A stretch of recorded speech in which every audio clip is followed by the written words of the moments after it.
With the first pick, Welcome to another episode on the Clock. On the Clock's presented by our friends at Titan Bat Company. If you're looking for the highest quality handcrafted wood bats in the game, Titan Bats has you covered with premium maple, ash, and birch game bats in 10 different models and colors to fit your swing and style. As you're gearing up for the spring season, Titan Bats is the perfect option for your next wood bat. In addition to game bats ranging from youth baseball to softball to men's baseball, Titan Bats also offers award bats that make the perfect gift to celebrate a teammate, coach, or baseball fan in your life. Check them out at titanbats.com and use the code JB15 for 15% off your first order. Also, they have torpedo bats now. So if you want a torpedo bat, you can go and grab one from Titan Bat Company. Everybody's joining the train. Get a torpedo bat. Monty, no more, what is it? Yeah, the pencil bat. What was it? The Kent Schmidt hot dog bat. There you go. It's a Thursday. We're coming to you on a Thursday, April 3rd. We just all got really busy over the weekend. Tyler was out at Tennessee, South Carolina. Monty was out at two different series.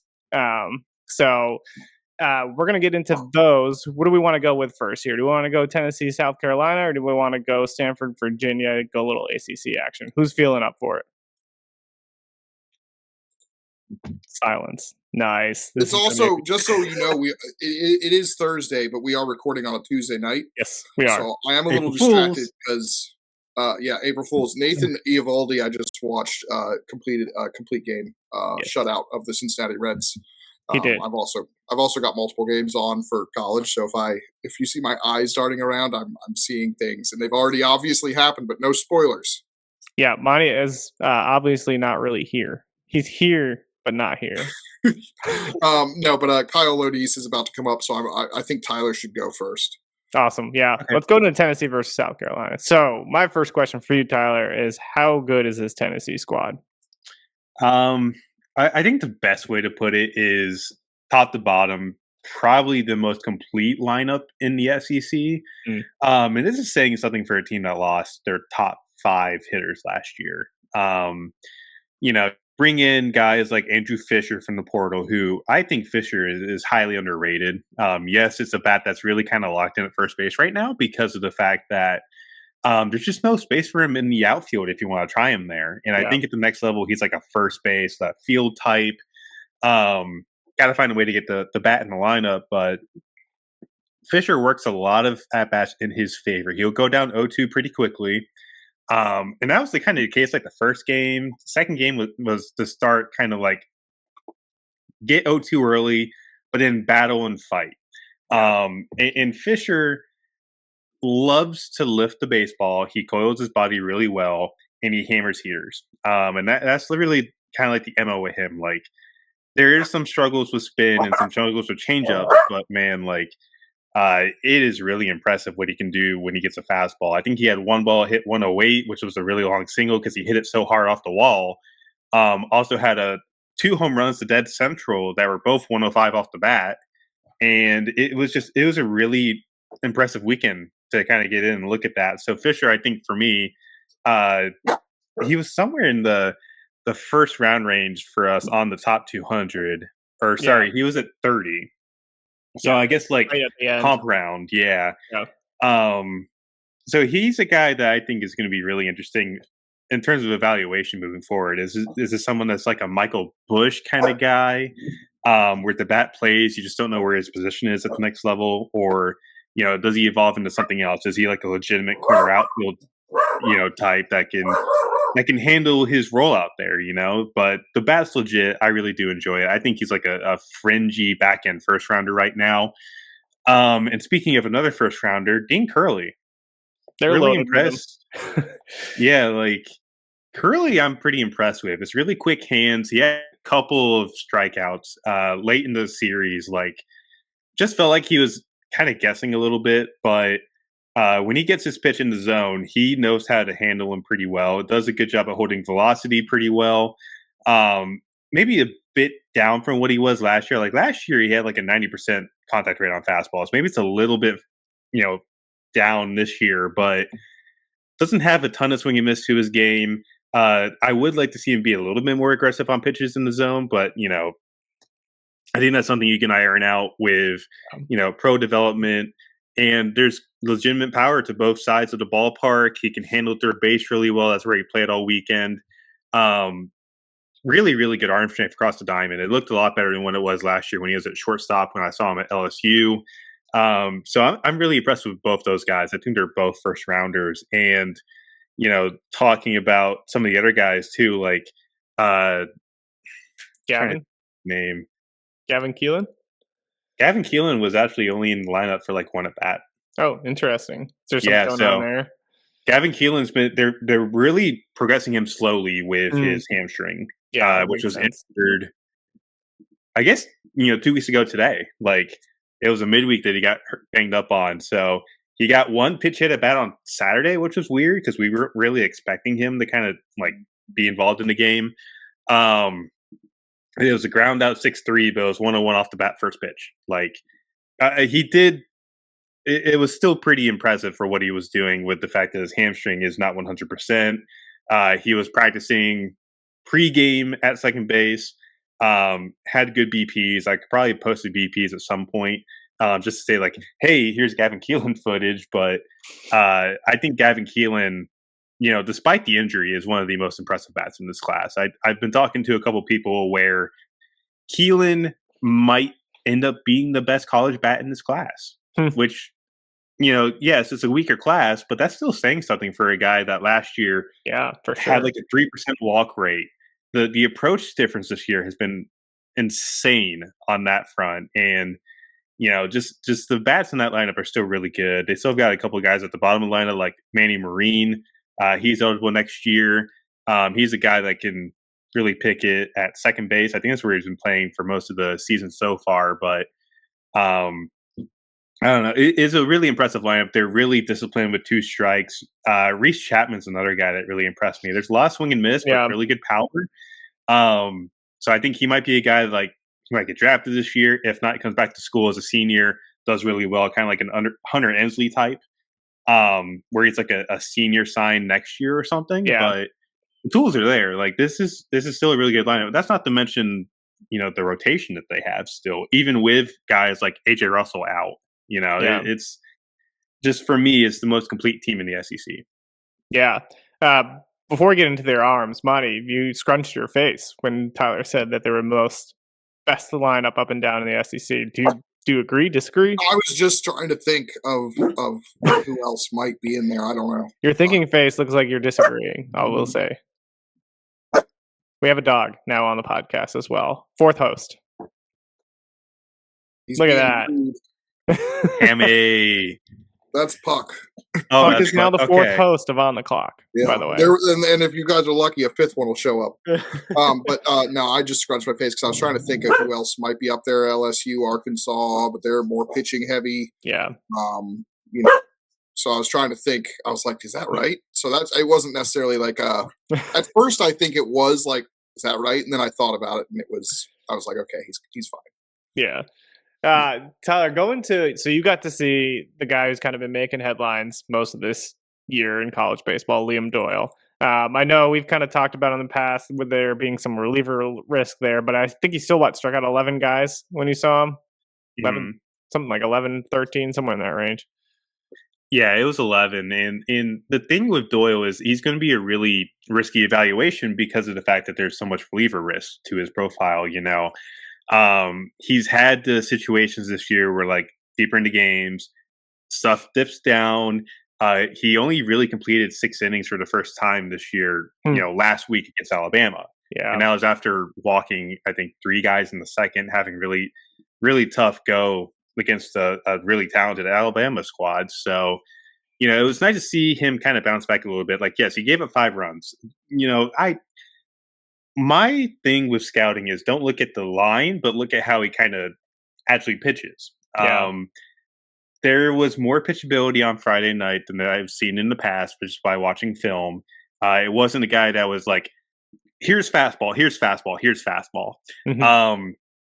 Granted, first inning, 98 at the shoulders to Ethan Petry, and Petry takes him yard. Like that to me was a really impressive swing for what it was, because the pitch itself was really, really disgusting. It was like 22 inches of vert, stupidly flat approaching. It was like -3 degrees or something like that. and it was Petry did that 98. against Skeens too. The video you got when he took Skeens' yard a couple of years ago? Took Skeens yard, took Sproat yard. He's a demon slayer, essentially, Yeah. but we can talk about Petry later because he's our MLB Draft Spotlight Player of the Week. He is.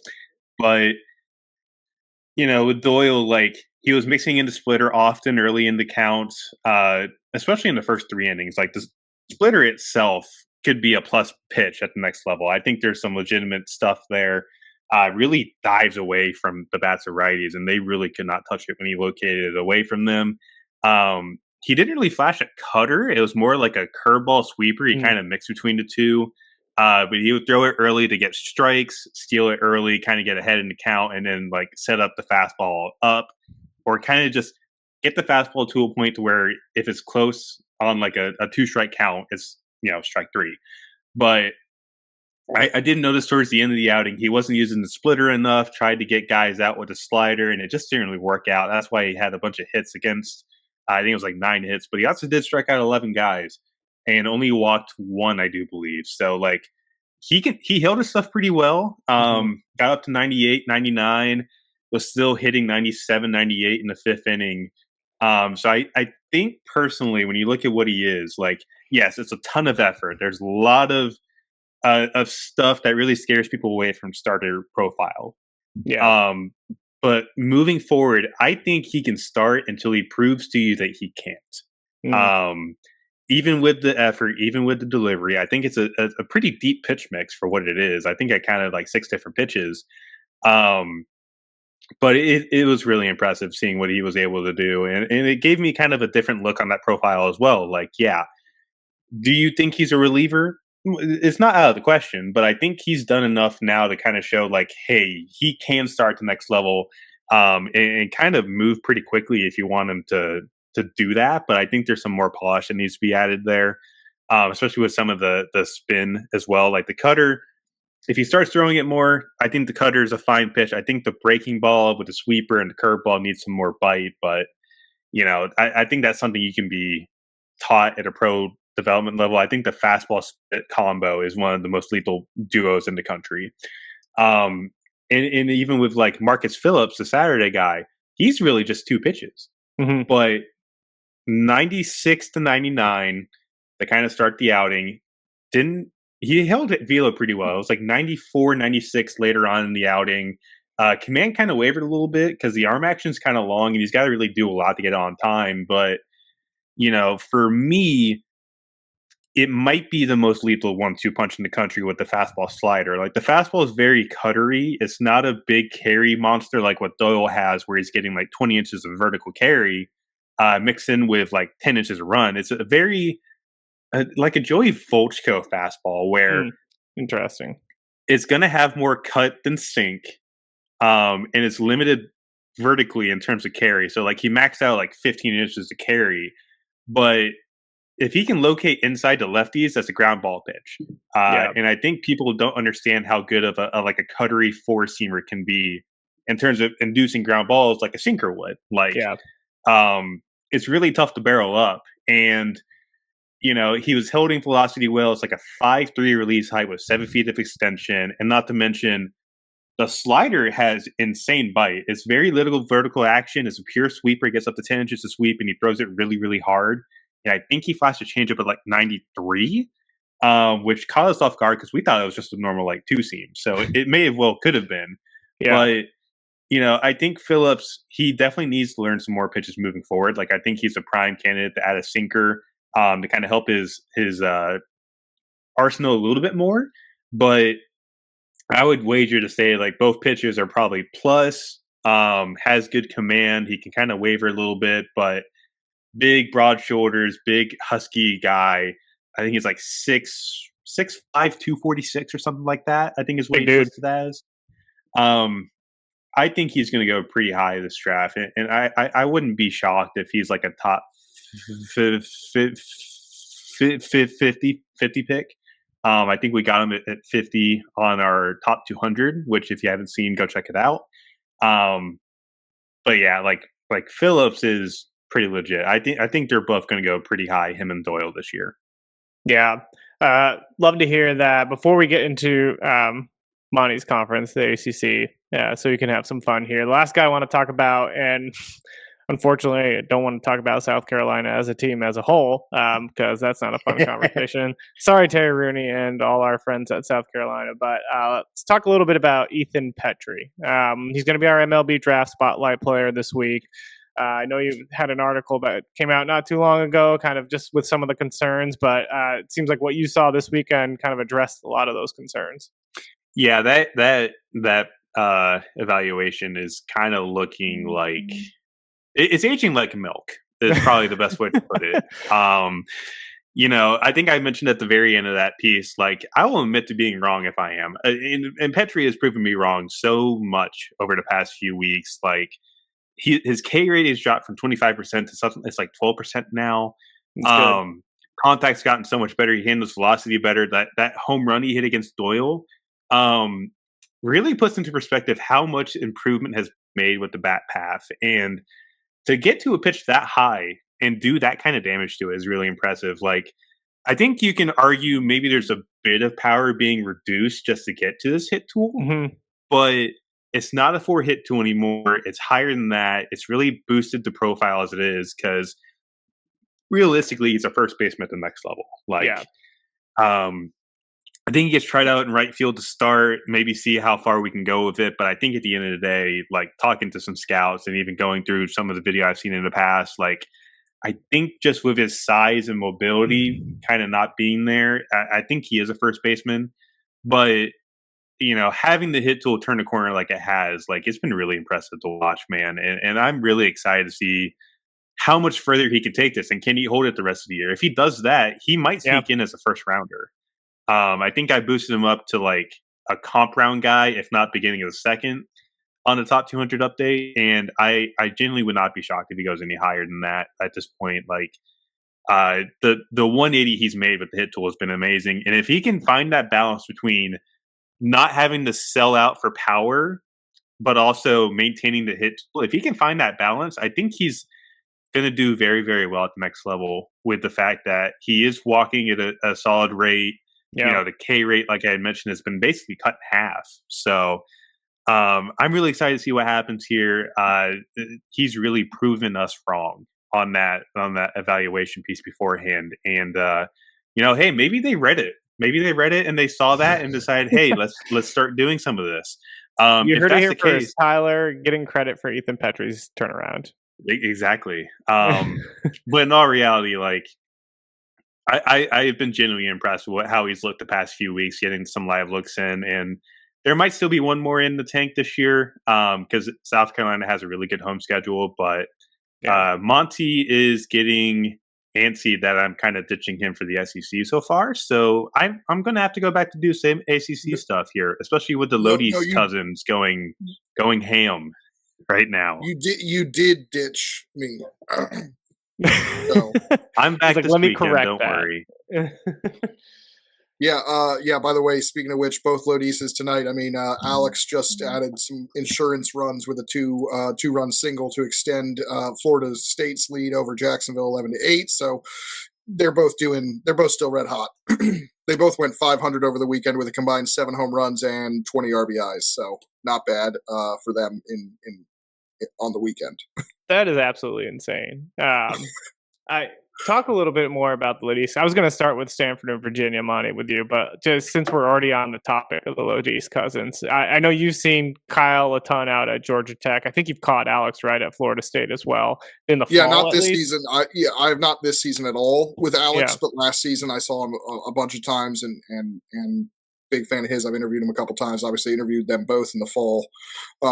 Alex is a little bit more chill, laid back, and then Kyle, I think, as everyone knows, is as his buddy Schmidt said, he's like a 2-year-old with ADHD. So the energy is bonkers. Vaughn Lackey just hit a home run. Anyway, by the way, check out that article that Ani wrote about the Georgia Tech blue. Someone said the blue jackets. Wrong jackets. Yellow jackets. Awesome article with tons of quotes from Ken Schmidt, all the from Kyle Lodise, a bunch of the other guys. Just really, really cool. Yeah, Kyle and Kent gave me some really good answers. Drew was a little bit Drew gave me one good quote, but it's the effort that counts there from DB. But Kyle and Kent, two great personalities. But the Lodises are just on fire. I put up the stats last week before even the midweek game when Alex hit for the cycle, and they are ahead of Merrick in their performances, and that's not just offensively. Defensively, they're up there with the defensive runs saved. Kyle is actually the number one player in the country in D1 in WAR. That's so. I think personally, watching Kyle Lodise, I think he's going to play himself into a first round conversation. I know we have him probably down a little bit, but the way he approaches at the plate, Alex doesn't walk as much. We talked a little bit about it off air. It was funny when you see the stats. I took player A, player B, and player C, and it was Merrick, Kyle, and Alex. And Kyle had really high walk rates, and then Alex had a 7.3%. So that was interesting because Alex is having a fantastic year, hitting nearly 500, but the OBPs are actually similar because Alex walks far less. But they're both having a sensational year, and I think right now, as of this moment, they are the front runners for ACC Player of the Year. With I think the next tier would be Sam Tackett, Merrick Houston, and Cade Lewis, who are right there behind him. But Cade Lewis, I think, is going to be hurt by the fact that he's mostly a DH. And then Merrick and Sam didn't have big weekends, so they kind of took a little bit of a slide back. Merrick does have a monster number of RBIs, obviously, from racking them up early in the year. But he had 8 RBI game or something at one point. 10 RBI game, yeah. That's right. Yeah, and he didn't even get Player of the Week that week because I don't know if he was nominated. But the Lodise cousins, it's a lot of fun to see them. It's almost like they're pushing each other, and I'm sure there's conversations going back and forth. I haven't asked Kyle about that yet. I probably should. But that the game he had against Clemson, if we want to talk about that, the series, the Clemson, segue right into that, obviously that was one of the best series in the ACC this weekend. Obviously, if you're an ACC diehard, the Pitt Boston College series was probably the best, because that game was tied for the first 31 innings that they played, and then walk off bottom of the ninth. But if you're more of a national landscape, the Clemson, Georgia Tech, two top 25 teams, the only top 25 matchup on the weekend for the ACC, and Georgia Tech had a real chance to win all 3 games, and they end up losing 2 out of 3 because Clemson is just a hard team to put away. Yeah. In the first game, there were some defensive miscues that Georgia Tech hasn't had all year, but even in the bottom of the 8th, they had 2 runners on with Kyle Lodise up, and he lines one to the gap, and Cam Canarella, being the best defensive outfielder in college baseball, runs it down. I think Cam made 3 plays that probably made the difference. I mean, I think Georgia Tech wins that game if you have an average or above average, even an above average defensive center fielder. I think an outstanding defensive center fielder is the only one making all 3 of those plays. So Lodi hit the ball even when he was getting out real hard all weekend. Obviously, he set the tone in game 2. They had a doubleheader on Saturday.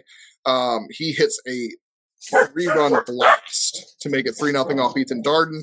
Then comes up in the 4th. It's still 3-0, and I honestly thought Backage goes out there. I actually thought they were going to talk about intentionally walking Kyle Lodise with first base open to face Drew Burress. That's crazy. And instead they pitched to him, and maybe they should have intentionally walked to face Drew Burress, because he hit a second 3-run blast to make it 6-0. And then from there, the Georgia Tech offense just went off and won that game 18-2, run ruled Clemson. And they were itching to get back out for that second game because they were ready to roll. But BJ Bailey for Clemson making his first career start and just going 6.2 innings of just he's soft tossing lefty, just got him this time. But Georgia Tech had the chance to win it. I mean, Drew Burress hits that 2-run blast in the bottom of the 8th to give him a 3-2 lead. And then, unfortunately, bullpen just couldn't hold it down. But what a series it was. A lot of fun. But yeah, Georgia Tech is legit, and I was right, and you guys can all suck it.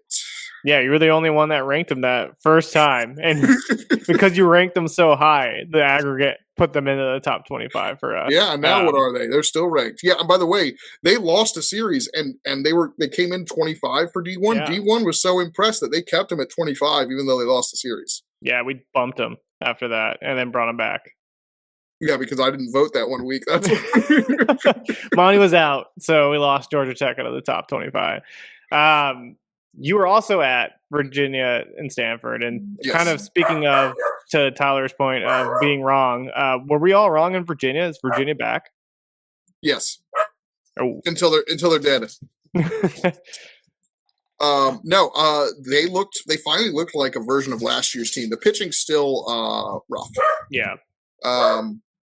But the hitting, it started doing like stringing hits together. They moved Aiden Teal back into that leadoff spot. He'd led off there for 2 games in the Cal series out west. But other than that, he hadn't led off, and they moved him back into that spot. And I don't know why you guys are putting bark. There's plenty of barking going on. But they're at the back door, and one of them just came and jumped next to me. Guys, shut up. Anyway. That's staying in the pod, by the way. Yes, it is. That's fine. Notice that they stopped? Yeah. Look at that. Monty's on it. Dog training lessons from Monty. Yeah. Just tell him to shut up. Aiden Teal leading off a lot more effective, I think, than Eric Becker. They started hitting with 2 outs. I think they scored something like in the first 2 games that I was at, they scored 4 of their first 5 runs in the first game with 2 outs. They scored 11 of their 13 in the second game with 2 outs. So they're finally playing like they did last year and stopped stranding runners. Mm-hmm. I think that's been their biggest issue offensively this year, stranding runners. Other than, maybe the lack of power from their big power bats like, Henry Ford, Harrison Didewick. Yeah. Those 2 guys are supposed to be the big bats. Jacob Ferentz, those 3 guys had a bunch of home runs last year. They've only got a handful this year. But that looked really good. They looked like a team that they'd been last year, at least in terms of the offense. Defensively, they still got some issues, obviously. I think Eric Becker, I think we've underestimated how important Griff O'Farrell was. Yeah. He was literally the best defensive infielder in the country last year. And Eric Becker defensively is the worst shortstop in the conference in terms of defensive runs saved. So when your shortstop struggles, it's going to show across the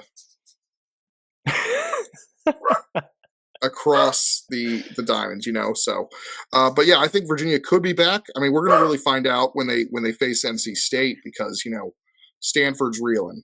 Yeah. Yeah, I was going to kind of switch into the Stanford topic, but I think to your point of the issues at shortstop, this fall when we went and saw them, they had Becker out there, but there was talks about God about possibly playing shortstop. But Hansen as well. Yeah. And they actually had Soroy in the conversation as well, who's played a little bit as a freshman, but not at shortstop. Yeah. So it's hard when your defense isn't playing well. I mean, that's going to be a huge part of the game. And if you can't get that locked down, especially at the middle of the diamond, that's real rough. But turning to Stanford, what is going on with Stanford? Like, this is a team that was started off red hot in the ACC and then now have just got swept by Cal, right? And then gets swept by Virginia. Are they broken? The travel factor? I mean, catching up to them. I mean, Cal seems to be putting up a fight no matter what. So you have to, is it? Because obviously you didn't expect Cal to beat Duke. You didn't expect Cal to beat Louisville. Those are 2 top 25 road trips, but they did take 1 in each of those series. Yeah. So, which is, I think, really important to do. Just avoid the sweep in those circumstances. And that's what they did. And they fought hard in all those games as well. Like, they weren't really crushed. Yeah.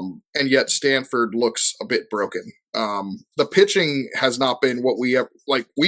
I think we were high on Stanford preseason, and people were high on Stanford preseason because of that pitching staff. And the pitching staff hasn't been very good. The offense really carried them through the beginning of the season because the offense was so much better than we thought. And now, I think they're getting to face some really good offenses that aren't UNC, by the way, because UNC's offensive issues are a different. We're finding out they've got some major issues. They did just win a series against Miami, but I think they scored 8 total runs in 3 games against Miami, which not a great outing for them. So I mean, I think they're starting to face some legitimate offenses, and I think they're getting exposed a little bit, and the offense can't carry them because they get, they got up, they led 4 or 5 or 6-0 in at least 2 of the games against Virginia and ended up losing those games. Yeah, and Tyler, you saw him against what, UNC, right? You had Matt. I think you saw Matt Scott, Joey Volchko, both of them. They won that series. What was the difference there? You think when you saw him against North Carolina? I think it's just more of how the offense was playing at the time because, admittedly, Matt Scott did not have the greatest start that Friday night, but also they jumped on Jason Liccara.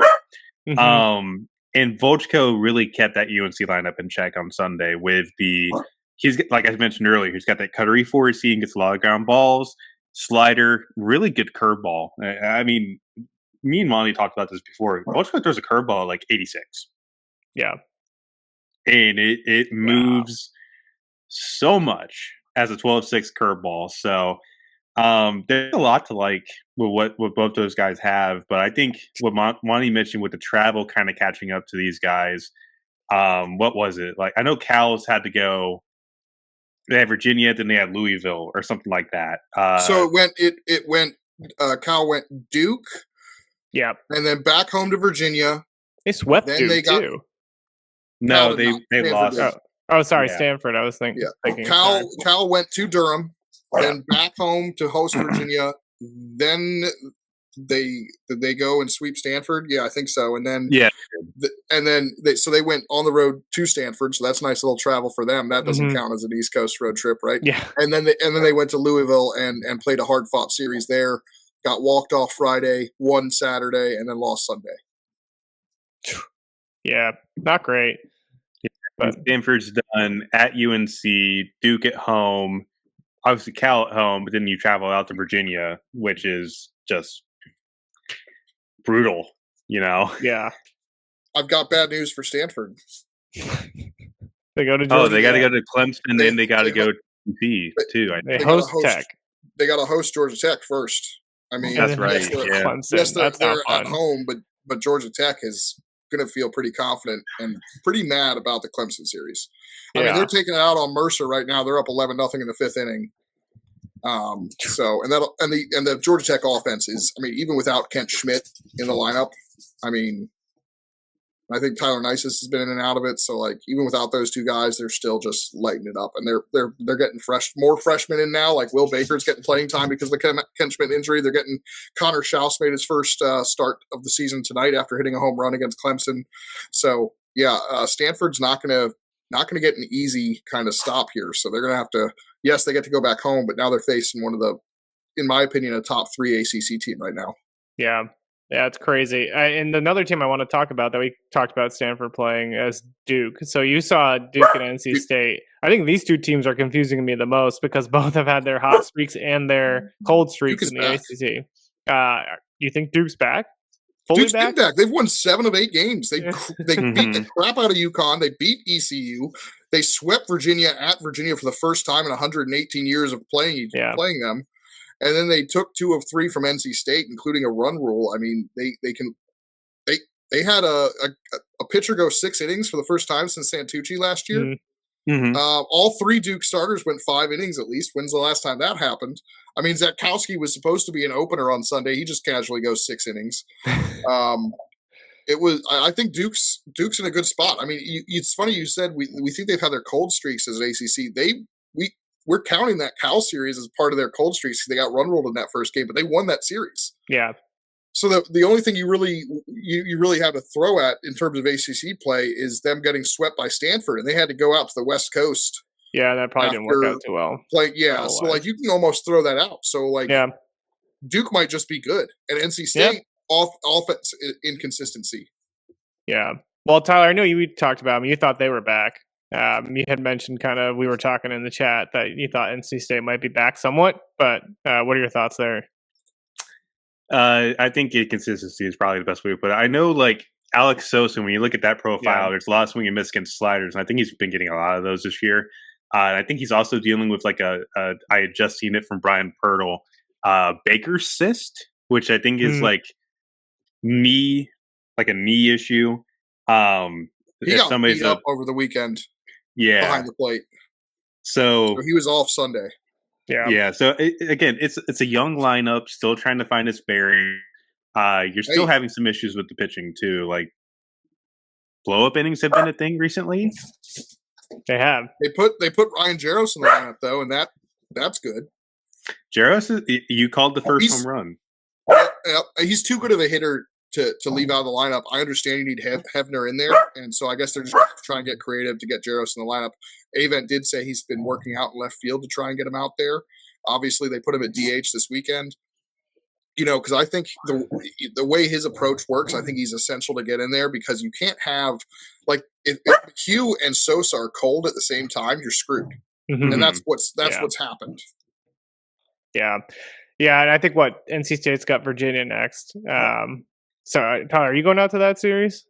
Yeah, I just got that confirmed today, so I will be at all 3 games of NC State, Virginia before kind of a really busy week next week. So Duke at UNC too this weekend. I'll be at that series Thursday, Friday, and then I have a wedding on Saturday because somebody is forcing me to go at that point. But, that's not fun. Yeah, and then Sunday I may be joining Tyler, but you know how I've been avoiding Tyler this season. I was gonna say you guys are both in the same state again.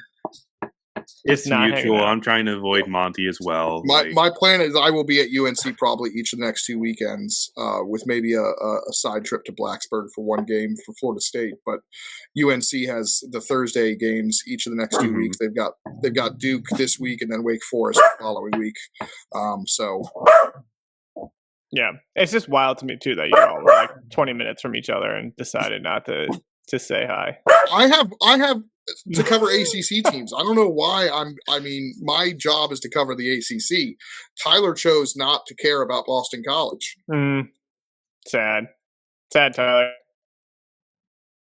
He's just sitting there in silence, no response. Love it. I'm just going to sit here and smile. Any other news we want to get into? Guess we should talk a little bit about Virginia Tech dominating Wake Forest. Oh man, Virginia Tech is exactly who I thought they were. Yeah, an NCAA tournament caliber team, and they just need the pitching to hold up down the stretch and not let those losses stack up like they have over the last 2 years. Because I think they've been a tournament caliber team each of the last 2 years as well. But they just when the losses start coming, they just fold. Yeah, and they can't do that. But I mean, I was going to pick them if they were playing in Blacksburg, but I was like Winston-Salem. I think it's going to favor Wake Forest, but Virginia Tech went in there and dog walked them. Dude, they wasn't even close. I guess they won last game 6-5, but the other 2 games they were just like dominating them throughout the games. Lunsford lasted a third of an inning. That's not good. Matthew Dallas lasted 2 innings. Blake Morningstar pitched 7 innings, had 10 strikeouts, but then the bullpen blew it late. So, I mean, just very impressive by Virginia Tech. Big-time statement, back-to-back top 25 victories, and that made that Georgia Tech series even more impressive that Georgia Tech went to Blacksburg and beat them. And then, obviously, NC State's victory over them looks pretty good as well. But, yeah, Virginia Tech, I think they're tournament caliber. Again, it's just about that pitching holding up and ideally getting Madden Clement back sometime, hopefully this month, and having him get built up quickly enough to contribute. Settlinger too. I think he just was injured during the Wake series as well. And Settlinger's been a big part of that bullpen too, if I'm not mistaken. Yeah, he has. He hasn't necessarily had the best outings every time, but he is a key reliever. Yeah. He has one of my favorite fastballs in the ACC right now. It's pretty impressive for what it is, and I hope the injury isn't serious. I think we mentioned before the show. I don't know what the prognosis is on it as of right now. There hasn't really been an update on it. I am hoping it's not long term. Yeah. Obviously, Garrett Michelle potentially injury. We're not going to speculate on what it was, but it looked very serious. Hopefully, he's okay, especially given he missed most of last year and had just gotten going again this year because he hadn't hit a home run until like last weekend, and now. Now he's gone. Yeah. So hopefully that's a very short-term injury. We haven't heard much out of there, but hopefully, fingers crossed, he's okay. Just as a human being, because that's just brutal luck. Yeah. Especially that it came on a home run celebration. Yeah, and they played.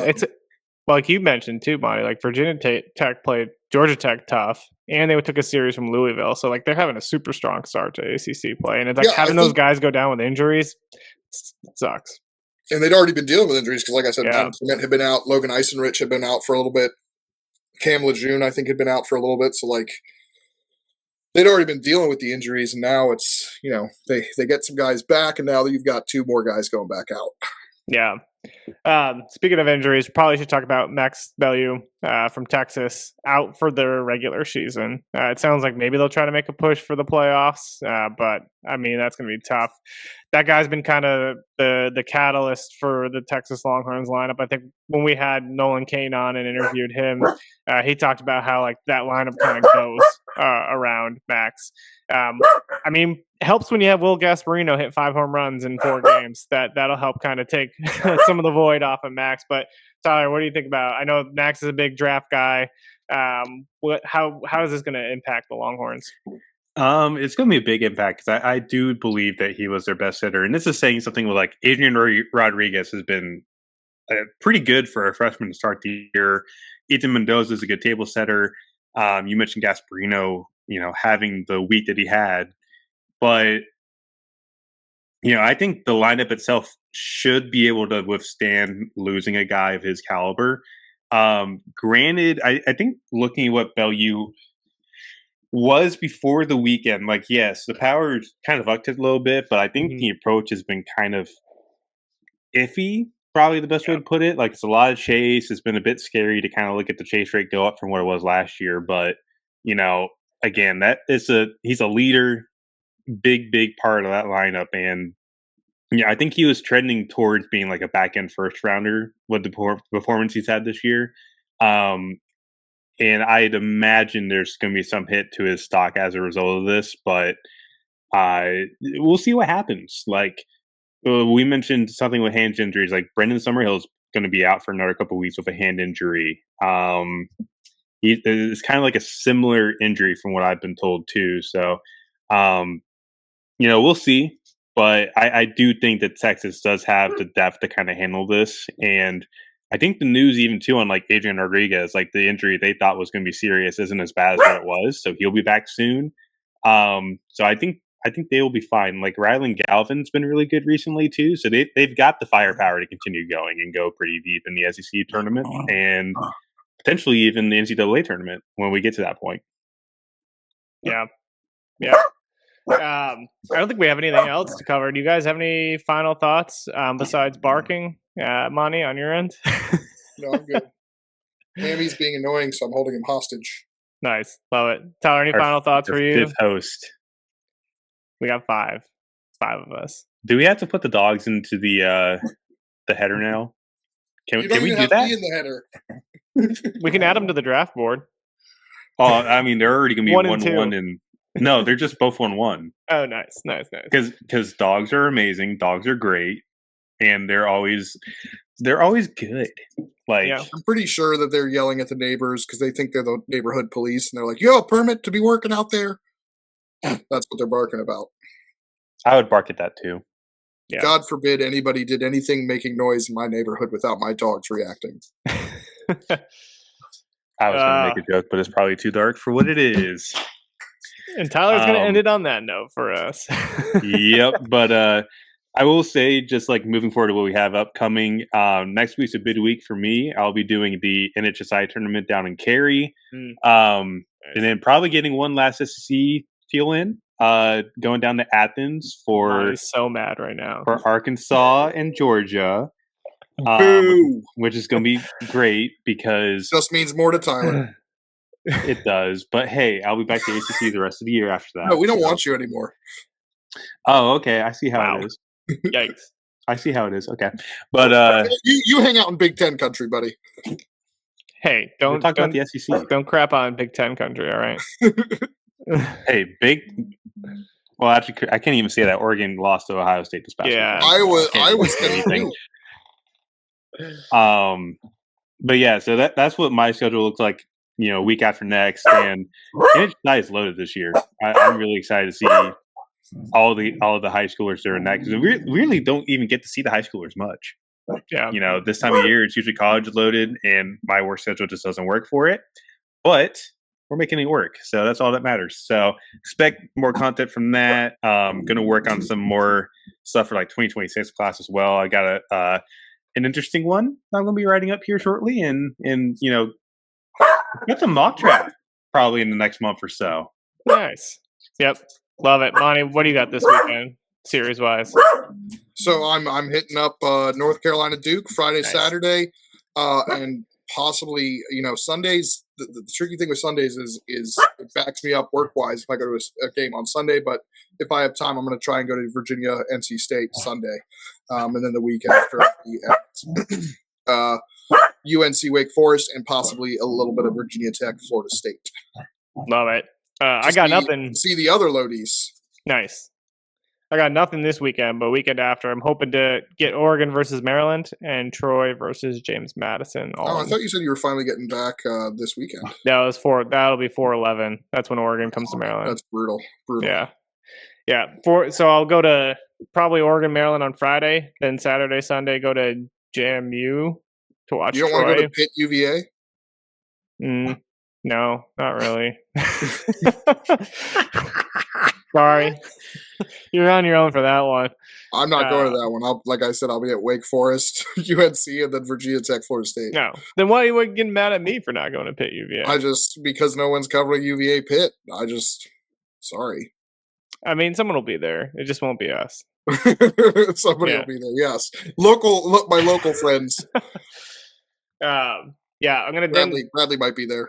Oregon's got a game Monday against Georgetown at like 10:30 in the morning, so I might try to go to that one as well. Who's playing Georgetown? Oregon. They're playing them on Monday. They're playing it before they get out. Before they get out of town. Yep. Well, that does it for us. We got some interviews with draft prospects that recently dropped. Georgia right-handed pitcher Colton Smith joined the show. Tyler had an awesome interview with prep prospect Aaron Walton that dropped just this week. So you should Watson. Sorry. Yes. Sorry. Aaron Watson. Elementary, my dear Watson. And again, reminder, Monty's incredible Georgia Tech article is out there as well. Top 200 board has dropped. Thanks to all the awesome work that Tyler has done. But until next time, we'll see you.